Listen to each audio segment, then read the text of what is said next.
Ella aparece de la nada y nos quita todo. Ella se disfraza de manera experta, se hace pasar por cansancio. Bueno, trabajé demasiado, se me quitará durmiendo. Se hace pasar por caprichos adolescentes. Bueno, es cosa de la edad, ya se le pasará. Se esconde detrás de nuestra dependencia, de las enfermedades, de las crónicas. Todo va a pasar, no pasa nada. No anuncia su presencia a gritos. En silencio se bebe todo lo que te hace sentir vivo. El interés por las personas, el deseo de moverse, la capacidad de llorar y de reír de verdad. Y no se trata de mal humor, ni de cansancio o de la melancolía otoñal. Esto es depresión. Es una enfermedad de la que nadie está a salvo. Según los datos de Rosstat, en 4 años, la incidencia primaria de depresión y trastornos de ansiedad aumentó hasta en un 18% y la cantidad de antidepresivos vendidos aumentó de 13 millones a 23 millones de paquetes. A pesar del aumento de enfermedades y depresión, muchos todavía piensan que la depresión es una especie de enfermedad de moda. Fue inventada por la gente moderna. En realidad es conocida desde hace siglos e incluso milenios. La primera mención de los síntomas de la depresión tiene casi 4.000 años. Proviene del antiguo Egipto. El texto está construido en forma de diálogo y se llama Conversación de un desilusionado con su Ba. En la tradición egipcia, el Ba es algo así como el alma. Y así, la persona discute con su alma sobre la decisión de quitarse la vida voluntariamente. En el Antiguo Testamento, el rey del pueblo de Israel, Saúl, sufría de depresión. Desobedeció a Dios y recibió como castigo la apatía y la desesperación. Y solo los sonidos del arpa podían aliviar sus ataques. Los síntomas de la depresión también están descritos en la obra de Eurípides. Orestes, como castigo por el asesinato de su madre, es atormentado por las diosas de la venganza, las Erinias, con miedo y ansiedad. A pesar de que es un castigo de los dioses, lo que le sucede a Orestes en la obra se llama precisamente una enfermedad. Así que la depresión existe desde que existe la humanidad. La depresión implica un colapso de los valores vitales, cuando no tienes energía, pero sí muchas exigencias hacia ti mismo y un pensamiento ralentizado. Bueno, de hecho es como si tu organismo estuviera en un proceso de muerte lenta. El síntoma principal ahí es la anedonia. Nada te alegra, ni tus familiares, ni la comida, ni tus pasatiempos, ni el deporte. Especialmente molestos son los consejos de tus seres queridos. Ve al sauna, ve al gimnasio, consigue una mujer de la vida fácil. Todo pasará, pero a la persona hasta le duele pensar en eso. ¿Cómo se puede enfermar de depresión? La culpa de todo la tiene la hormona del estrés, el cortisol. Ataca al hipocampo, que es una parte especial del cerebro responsable de la memoria y las emociones. Las células del hipocampo literalmente mueren bajo su ataque. En casos de depresión severa, el hipocampo disminuye de tamaño un 10% y a veces hasta un 20%. La persona tiene más dificultad para recordar cosas nuevas y pierde la capacidad de disfrutar la vida. Un nivel crónicamente alto de cortisol suprime la producción de hormonas, lo que provoca que el nivel de noradrenalina baje hasta un punto crítico. Es responsable de la energía, la atención y las ganas de hacer cosas. Cuando hay poco, aparece apatía y cansancio, y no desaparecen después de dormir. Pero lo más grave es que la noradrenalina frena el cortisol. Pero si no hay suficiente noradrenalina, el cortisol sigue aumentando. Y la persona entra en un círculo vicioso. Cuanto más alto es el cortisol, menos noradrenalina. Cuanta menos noradrenalina, más alto es el cortisol. Y así hasta el agotamiento total. Y cuanto más tiempo una persona permanece en estado de depresión, más cambia su cerebro. En el organismo aumentan las citocinas, que son moléculas que se producen durante la gripe o una lesión. El cerebro literalmente se enferma, solo que sin fiebre. Disminuye la proteína que estimula el crecimiento y desarrollo de las neuronas cerebrales. Disminuye el volumen de la materia gris, especialmente en las zonas que son responsables del placer y la motivación. Si la depresión no se trata durante años, puede llevar a la demencia, que se acompaña de disminuciones persistentes de las funciones cognitivas, memoria, pensamiento, pérdida de habilidades y degradación de la personalidad. El cerebro humano simplemente se destruye. Pero lo más aterrador es que la persona, bajo la influencia de la enfermedad, puede decidir acabar con todo. El cerebro deja de ver sentido en cualquier acción, porque no puede imaginar que algo bueno seguirá después de ellas. Aparece lo que se llama la tríada cognitiva negativa. Una visión negativa de uno mismo, soy un inútil, una visión negativa del mundo, todo es horrible, todo está mal, y una visión negativa del futuro, nunca va a mejorar. A esto se le suma el sentimiento de culpa e inutilidad. El paciente depresivo sinceramente cree que a sus seres queridos les irá mejor sin él. La depresión, en esta lógica distorsionada, hace que irse no parezca un acto egoísta, sino un acto de altruismo y la única solución lógica. La depresión no se trata de estar de mal humor, olvídense de eso. Es una enfermedad que mata, literalmente. Pero ¿por qué una enfermedad que puede destruir vidas todavía se considera algo vergonzoso? Y hay quienes ni siquiera consideran la depresión una enfermedad, y el empleador puede simplemente mandarte por un tubo. Te puede mandar lejos cuando dices que tienes depresión, que si puedes quedarte en casa o recibir algún tratamiento. ¿Ellos piensan que te lo estás inventando? La gente de cierta edad, incluso mi generación, de verdad piensa, ¿qué es eso de la depresión? Toda la vida hemos vivido sin eso. Por ejemplo, a mí me dio depresión a los 40 años. Poca gente entiende este estado si no lo ha vivido, por eso la gente lo ve con desconcierto. La generación joven, al contrario, está más informada, es más propensa a organizar comunidades, incluso para quienes tienen depresión, como esos grupos sobre depresión en redes sociales. Simplemente entras ahí, te pones a llorar aunque no tengas depresión. Y en consecuencia ahí lo entienden y son comprensivos. Y la generación mayor dice, nosotros nacimos en los hornos de Martin, en el campo de batalla ni siquiera nos enfermábamos de nada. Nadie vivió en tiempos de Stalin, pero todos prefieren recordar esa época cuando nadie se enfermaba. Todo existía, todo ya fue descrito por Hipócrates, la melancolía, todos esos médicos medievales. Lees las obras. La descripción de la enfermedad se vuelve tan triste. La gente siempre ha estado enferma. No llevo bata porque por ley no se puede hablar de vitaminas con ropa médica. Solo quiero regalarles 10 paquetes de vitaminas. En un comentario sobre este episodio, solo escriban si ustedes mismos han enfrentado la depresión o si alguno de sus conocidos la ha experimentado. Compartan esta historia, cómo lograron superarlo. Y en un plazo de 30 días desde la publicación de este episodio, definitivamente elegiremos a 10 ganadores y publicaremos a los ganadores en la cuenta oficial de Telegram. Y yo personalmente les enviaré grandes paquetes de regalo de mis vitaminas Ipsum. Las primeras menciones médicas sobre una condición que hoy llamaríamos depresión se remontan a la época del Antiguo Egipto. En el papiro de Ebers se dice que la tristeza y el abatimiento del corazón preceden a varias enfermedades. En la antigua Grecia, Hipócrates introdujo el término melancolía. La melancolía se trataba, como la mayoría de las enfermedades de la época, con dieta, sangrías y enemas. Por cierto, tengo un episodio excelente sobre estos métodos de tratamiento. No dejes de verlo. Pero en la antigua Roma, la visión sobre la melancolía empezó a cambiar. Cicerón la describía no como una enfermedad del cuerpo, sino como una enfermedad del espíritu. Pero incluso entonces, los estados melancólicos no eran condenados. Al contrario, los filósofos y médicos más bien sentían compasión por el enfermo. Sin embargo, con la llegada del cristianismo, la visión sobre la melancolía empezó a cambiar. En la Europa medieval, la depresión recibió nuevos nombres. Asedia o desaliento, en palabras simples. La asedia fue declarada un pecado mortal y los síntomas de la depresión una falta de fe. Dejaron de tratar el cuerpo y empezaron a salvar el alma.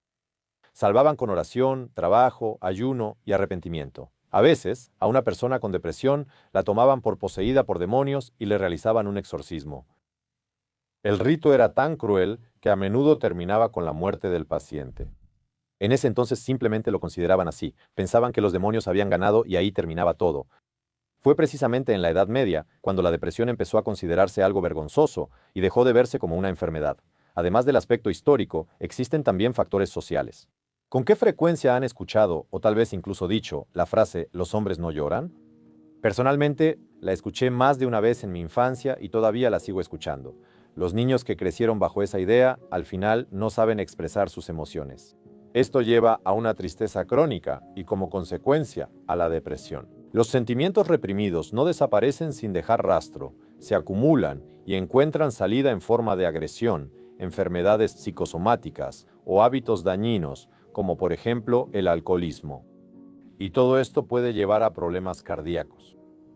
El culto a la fuerza y la resistencia hace que los hombres guarden silencio hasta el último momento. Como médico, lo veo muy seguido en la consulta, cuando ellos aguantan hasta el final y ni siquiera vienen aunque tengan problemas hormonales. Reconocer la depresión significa admitir tu propia debilidad. Pero los estereotipos de género son un arma de doble filo y lastiman igual de fuerte a ambos sexos. La depresión femenina se atribuye a las hormonas, a la histeria, a la emocionalidad innata o, por ejemplo, al síndrome premenstrual. Y ni hablar de la depresión posparto.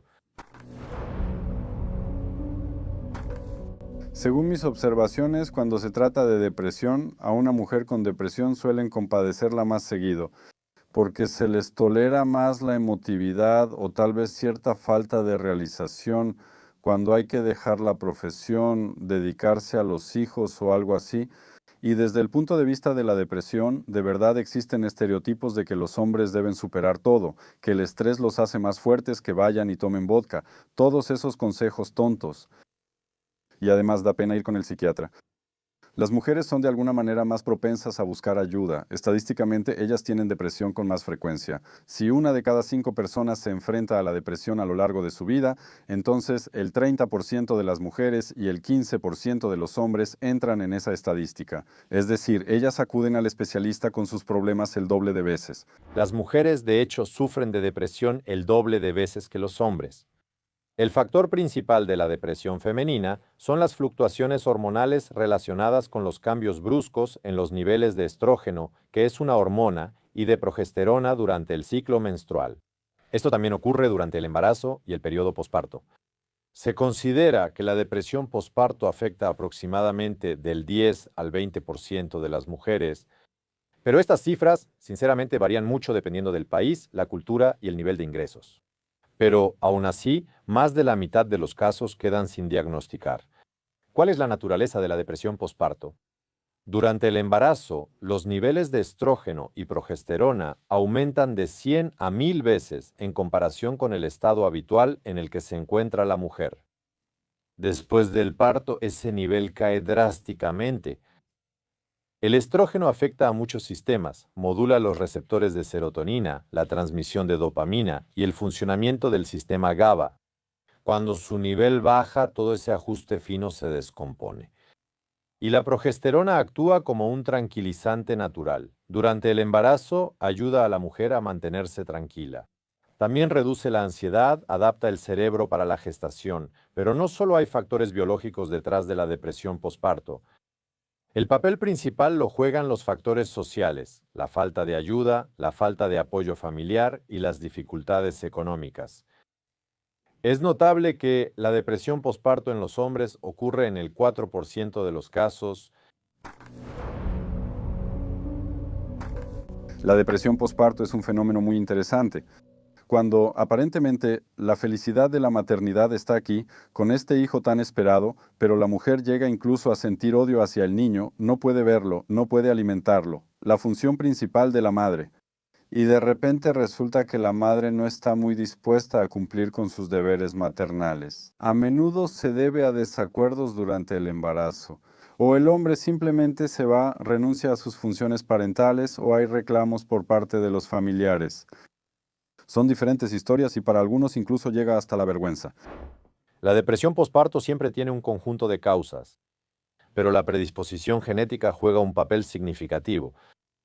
El estudio más grande sobre este tema se realizó en Suecia. Los científicos tomaron y analizaron los datos de más de 500.000 de hermanas y descubrieron que si una hermana sufrió depresión posparto, el riesgo de que la otra enfrente la misma enfermedad aumenta significativamente. Las mujeres, en general, están genéticamente más predispuestas a la depresión que nosotros, los hombres. Este hecho también fue confirmado por investigaciones de científicos australianos. ¿Qué hicieron ellos? Analizaron el ADN de casi 500.000 de personas. Entre ellos había tanto hombres como mujeres que sufrían de depresión y, por cierto, también había personas sanas, y el resultado sorprendió a los científicos. A mí, por cierto, también me sorprendió. Resultó que las mujeres tienen el doble de genes relacionados con la depresión.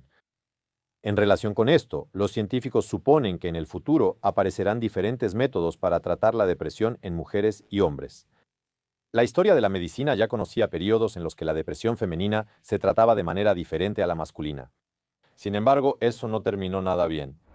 Estuve pensando mucho en cómo presentar mi libro. Publiqué un libro, lo estuve escribiendo durante muchos años, y ahí está todo lo que quiero compartir con ustedes, todo mi conocimiento de muchos años como persona, como médico, como deportista, incluso como empresario. Esto es lo que, en mi opinión, puede cambiar su vida para mejor. Este libro es tanto para hombres como para mujeres, para jóvenes y para personas mayores. Para aquellos que quieren convertirse en la mejor versión de sí mismos y abordar este tema de manera integral.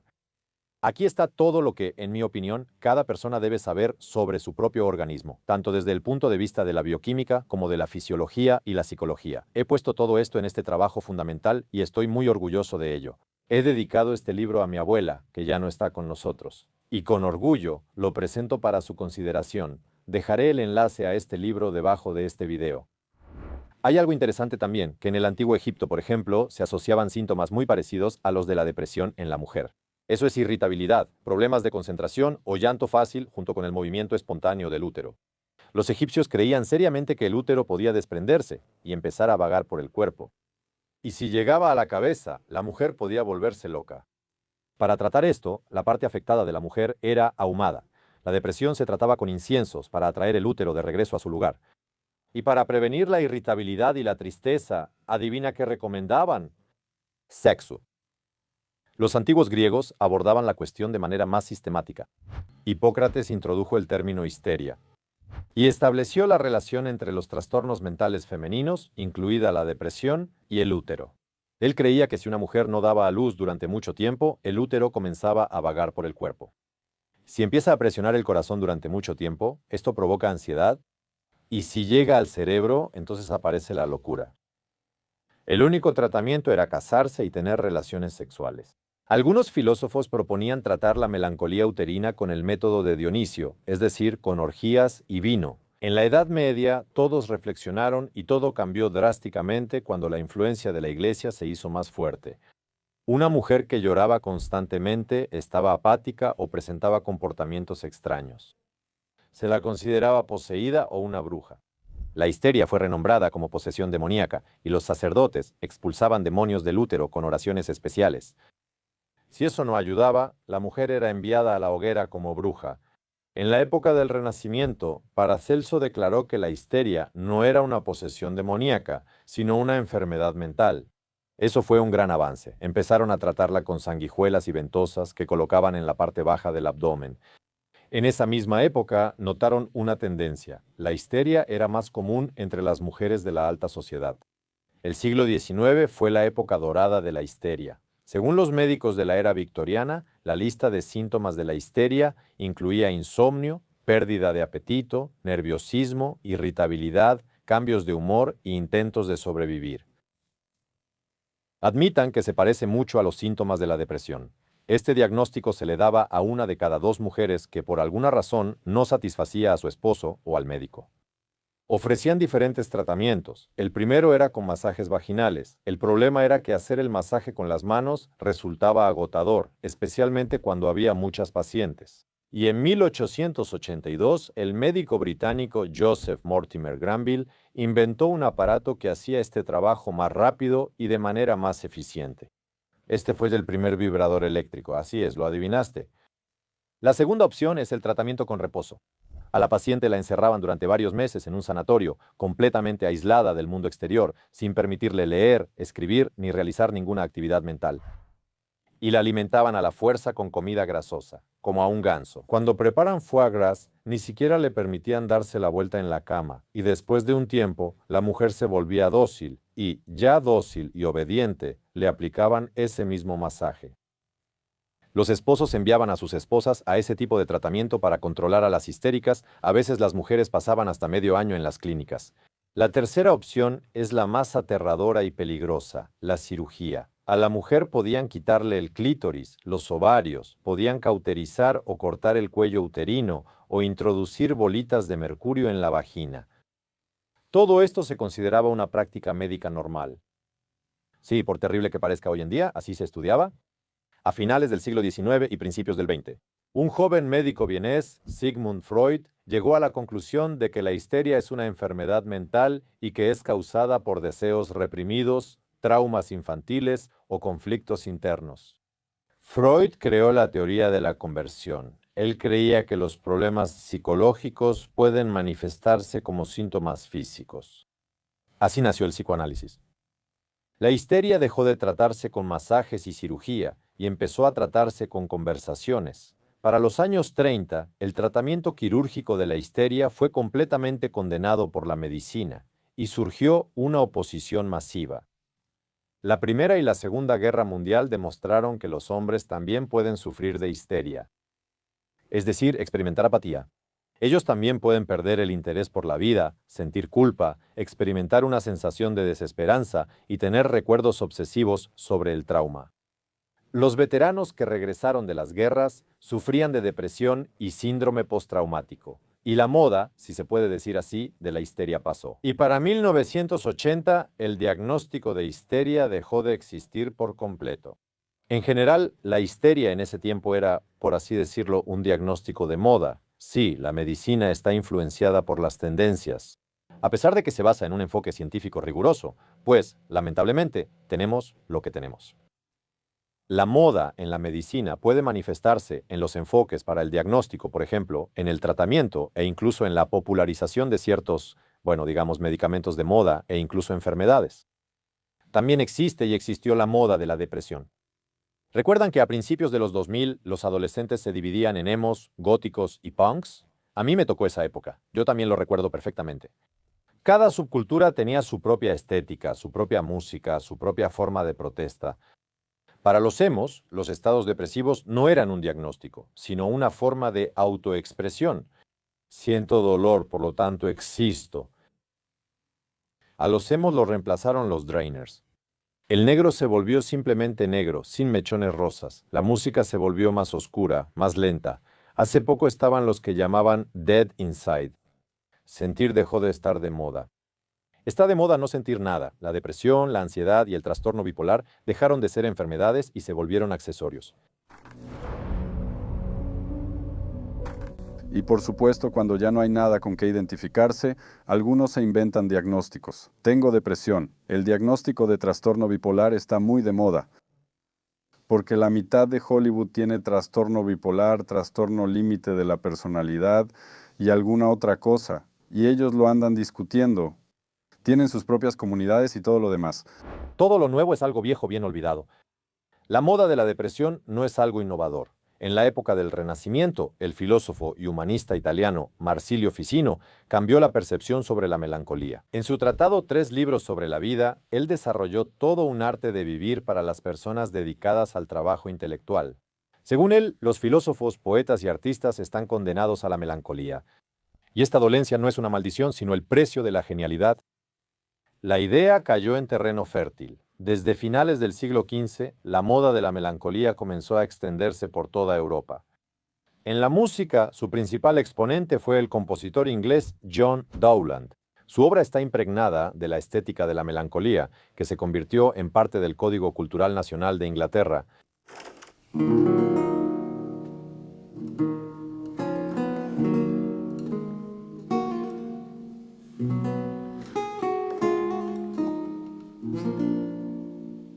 Él creó una nueva estética de la tristeza, elevando la música instrumental al nivel de gran arte. Sus obras sonaban tanto en la corte real como en el entorno urbano, consolidando la moda de la melancolía en todos los estratos de la sociedad. En la literatura, el principal danés melancólico fue Hamlet de Shakespeare. En la pintura surgió todo un género de retratos en los que los modelos adoptaban posturas tristes y pensativas. Портреты часто помещали на фоне природы, которая считалась лучшим фоном для духовного созерцания, или в мрачных интерьерах. En esencia, estamos viendo lo mismo ahora. Un diagnóstico psicológico a menudo significa pertenecer a una especie de casta creativa. Y visitar a un psicólogo es como un signo de buen gusto, e incluso se convierte en un marcador de que una persona tiene cierto estatus, de que ya hizo trabajo personal. Pero mientras unos ya hicieron trabajo personal, unos adoptan un diagnóstico de moda, otros realmente se están ahogando. Y esta moda golpea especialmente a quienes tienden a seguir todas las tendencias de moda, a los adolescentes. Científicos estadounidenses realizaron grandes investigaciones sobre el estado de la salud mental de los adolescentes y descubrieron algo interesante. el número de adolescentes que reportaron síntomas de depresión aumentó en un 52% de 2005 a 2017, y la proporción de adolescentes con pensamientos suicidas en un 47%. Volvamos a las hormonas, que están descontroladas en la adolescencia. En este periodo se altera el equilibrio de la serotonina y la dopamina. Además, se suman factores psicológicos. Esto incluye baja autoestima, conflictos familiares, sobreprotección de los padres y acoso escolar. Pero los científicos suponen que una de las causas de este aumento puede ser la accesibilidad de los dispositivos electrónicos, nuestros dispositivos.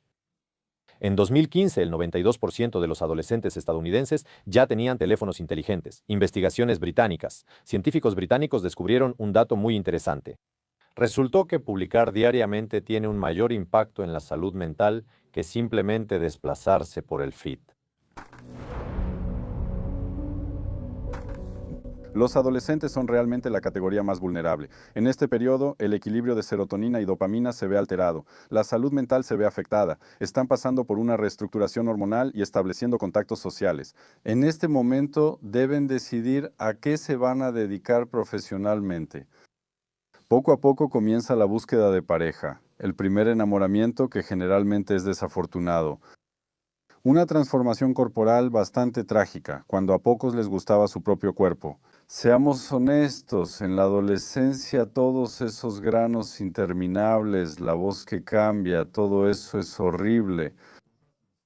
Quien diga que fue feliz en la adolescencia me parece que no está siendo del todo sincero. Por eso debemos apoyar al máximo a la persona en ese momento tan difícil de la vida que ni siquiera es solo un momento. Si el cambio cumple con los criterios de una enfermedad, se puede acudir al doctor. Si les preocupa el anonimato, vayan con un especialista privado. Aunque nadie va a registrar al adolescente ni sacar conclusiones, incluso si se trata de una condición más grave que la depresión. Nuestra tarea es apoyar y aceptar, no complicarles la vida. Ellos tienen derecho, tenemos aficiones extranjeras a algunas cosas. Lo principal es una relación de confianza y apoyo, que el niño sepa que en casa siempre lo van a entender, aceptar y apoyar. Que no se junte con malas compañías, que no empiece a consumir o a hacer otras cosas, o que empiece a tomar pastillas a escondidas pensando que eso le va a aliviar su estado. Eso es lo importante. Soy profesor, doctor en ciencias, jefe de cátedras, dirijo los departamentos de oncourología y oncoginecología en un centro federal, pero al mismo tiempo, durante toda mi vida, he estado construyendo en paralelo una marca muy grande e importante. Llevo 8 años trabajando con vitaminas y siempre las muestro y hablo de ellas con mucho orgullo. La fábrica está en Dubná y les he mostrado cómo es esta producción. Aquí probablemente voy a insertar esa toma de la fábrica. Originalmente hice estas vitaminas para mi familia y sinceramente creo que estas vitaminas son increíbles. Abordo todo con gran orgullo y responsabilidad, desde la etapa de selección de materias primas, su producción, empaque y servicio. Porque cada acción dice todo sobre nosotros. Y estoy orgulloso de eso. Y no quiero hacer publicidad, solo dejaré los enlaces a estas vitaminas debajo de este video. Tenemos una de las mejores marcas en este momento, en mi opinión, y de las más grandes del país.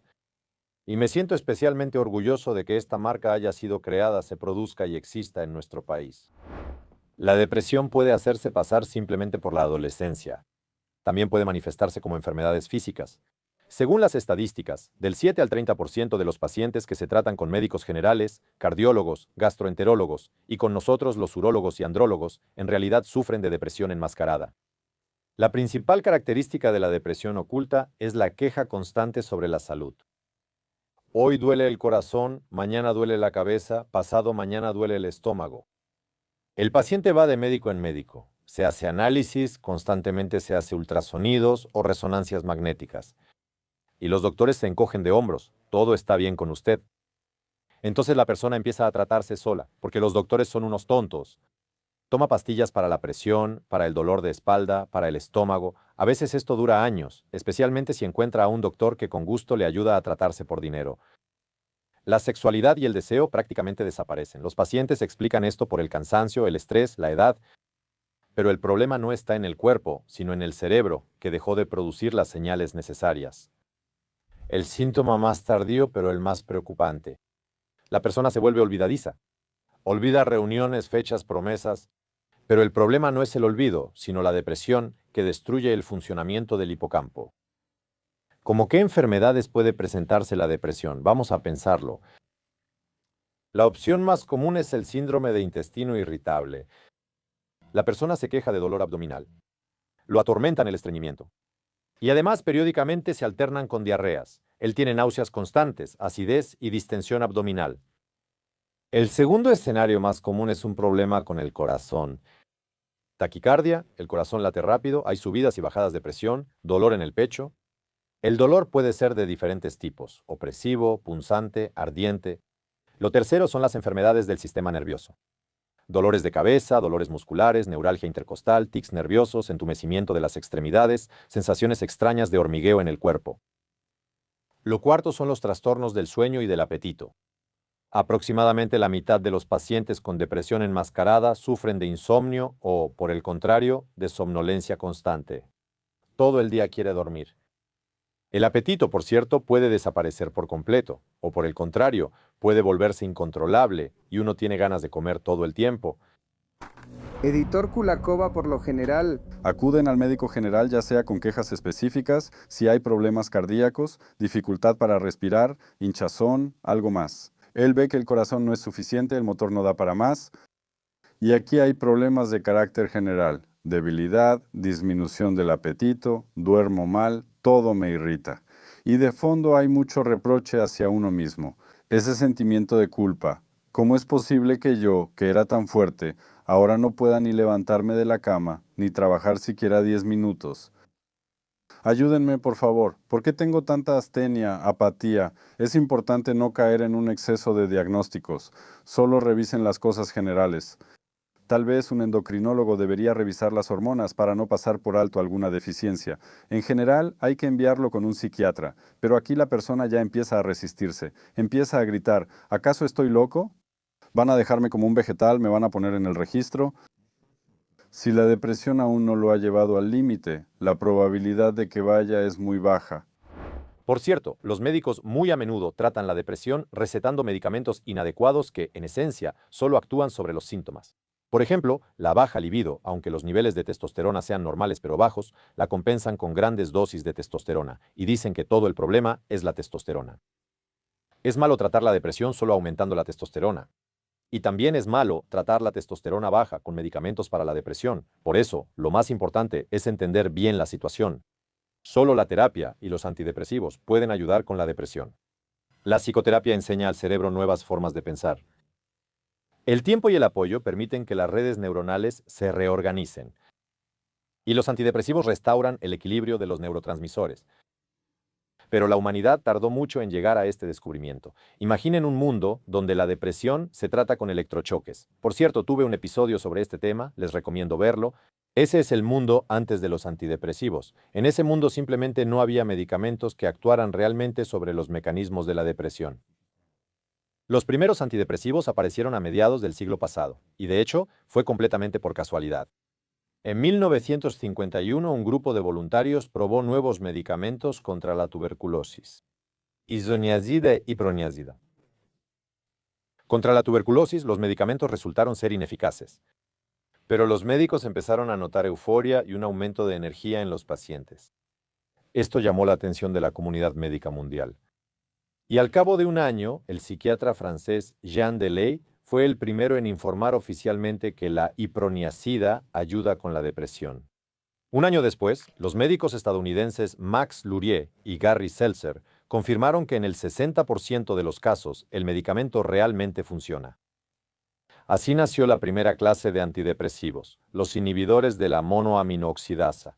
Esta enzima destruye los neurotransmisores: serotonina, dopamina, noradrenalina. La iproniazida bloquea esta enzima, la monoaminooxidasa, y los neurotransmisores dejan de destruirse. Simplemente hay más de ellos. En consecuencia, ¿cómo te sientes? Mejor. Pero aparecieron efectos secundarios horribles: daño al hígado, a los ojos y a los nervios periféricos. Y la búsqueda de medicamentos para la depresión continuó. En 1955, el psiquiatra suizo Roland Kuhn intentó probar medicamentos que se desarrollaban para tratar la esquizofrenia en pacientes con depresión severa. Y ocurre un milagro. Después de unas semanas de tomar el medicamento, los pacientes literalmente empiezan a revivir ante los ojos de todos. El medicamento recibe el nombre de imipramina. El mecanismo de acción del medicamento es un poco diferente al de los IMAO. La imipramina no bloquea la destrucción de los neurotransmisores, sino que prolonga su vida. La serotonina y la noradrenalina simplemente permanecen activas por más tiempo. Pero aún así hay efectos secundarios. Los pacientes se quejan de sequedad en la boca, estreñimiento, taquicardia, sedación y aumento de peso. Y en 1971, el químico sueco Arvid Carlsson sintetiza una sustancia que bloquea selectivamente la recaptación solo de serotonina. Ni la dopamina ni la noradrenalina son afectadas por esta sustancia. El medicamento se llama cimelidina, pero al cabo de un año lo retiran del mercado porque se descubrió un efecto secundario terrible. En algunos pacientes se desarrolla el síndrome de Guillain-Barré, una enfermedad autoinmune rara en la que el sistema inmunológico ataca los nervios periféricos. Y solo hasta 1972, los químicos estadounidenses David Vonke y Brian Malloy sintetizan la fluoxetina, que bloquea la recaptación de serotonina por las neuronas, lo que aumenta su concentración en el cerebro. Y en 1987, la Administración de Alimentos y Medicamentos de Estados Unidos aprueba este medicamento para el tratamiento de la depresión. Sale al mercado bajo el nombre comercial, creo que muchos de ustedes lo han escuchado más de una vez, Prozac. Desafortunadamente, aquí tenemos muy pocas opciones para aliviar la condición de una persona con depresión. Es una condición muy grave. Les recuerdo que hay más del 10% de riesgo de suicidio. Muy a menudo, las personas con depresión empiezan a abusar de algo. Y en general, tanto la calidad de vida como la duración de la vida se ven muy afectadas. Esto ya ha sido comprobado muchas veces. Por eso, se puede trabajar con psicoterapia, pero muy a menudo hay depresiones tan graves que la persona ni siquiera puede levantarse de la cama. Todo es un esfuerzo para él. Tiene pensamientos suicidas muy intensos. Entonces seleccionamos los medicamentos adecuados, solo cuando está estrictamente indicado. En la depresión sí, a veces se trata de elegir un medicamento de primera o segunda línea. Medicamentos que potencian el efecto de los antidepresivos. A veces eso es habilidad del médico. Se requiere, una combinación de la gravedad del estado y de cuánto se necesita. La persona estuvo huyendo antes de venir a rendirse. Y la habilidad del médico. A veces hay que cambiar de varios especialistas si no hay adherencia al tratamiento, no hay cooperación o el doctor no inspira confianza. No pasa nada, usted tiene derecho a una segunda opinión. Pero, desafortunadamente, hasta el 30% de las personas con depresión no responden a los antidepresivos tradicionales. Y la humanidad sigue buscándolos. Todavía estamos lejos de vencer por completo esta enfermedad. Pero se sabe con certeza que las pastillas funcionan mejor cuando se combinan con la terapia. En un metaanálisis reciente, los científicos descubrieron que la psicoterapia aumenta las probabilidades de una remisión sostenida en un 50%. Me gustaría terminar este episodio con mi propio consejo. Ahora estoy observando una verdadera disputa, debates y un tira y afloja. Aquí tenemos por un lado a los especialistas que se dedican a las hormonas, y todos ellos tratan todo con hormonas. Aquí tenemos especialistas que intentan mejorar el funcionamiento de nuestro cerebro a través de antidepresivos y terapia. Y muy a menudo intentan recetar antidepresivos a personas con problemas hormonales. Hay que entender que este problema a veces está relacionado, porque cualquier problema psicológico afecta a los niveles hormonales. Muy a menudo, los problemas hormonales afectan nuestro estado psicológico. Es muy malo abordar el tratamiento de manera unilateral y no realizar al menos un diagnóstico diferencial, porque en la consulta a menudo veo llegar a un paciente con, aparentemente, todos los signos clínicos de deficiencia de testosterona. Y tiene la testosterona dentro de los valores de referencia pero en el límite inferior, y aparentemente parece que lo correcto sería recetarle testosterona. Pero en realidad, al enviarlo con nuestro colega, vemos que el psiquiatra tiene trabajo por hacer. Y al contrario, muy seguido vienen personas que están en terapia con antidepresivos, los cuales no les ayudan mucho. Y al hacer el diagnóstico, vemos, incluso en los análisis antiguos, que simplemente no revisaron los estudios. La persona tenía hipogonadismo con niveles bajos de hormonas sexuales. Todos estos problemas se afectan entre sí, porque en nuestro organismo, el cerebro, nuestro cuerpo y toda nuestra bioquímica trabajan en conjunto y se influyen mutuamente. Por eso es muy importante siempre hacer un diagnóstico diferencial, entender a quién tienes enfrente. Una persona, en primer lugar, con problemas psicológicos o una persona con problemas hormonales, en la que los problemas psicológicos surgieron de manera secundaria. Y por supuesto no hacer autodiagnóstico, que también vemos muy seguido. Pacientes que se automedican con testosterona o que, siguiendo el consejo de un chat GPT, se recetan antidepresivos a sí mismos. Sean cuidadosos, aborden sus problemas con cabeza y recuerden que el organismo es un sistema muy complejo. Cuídense mucho.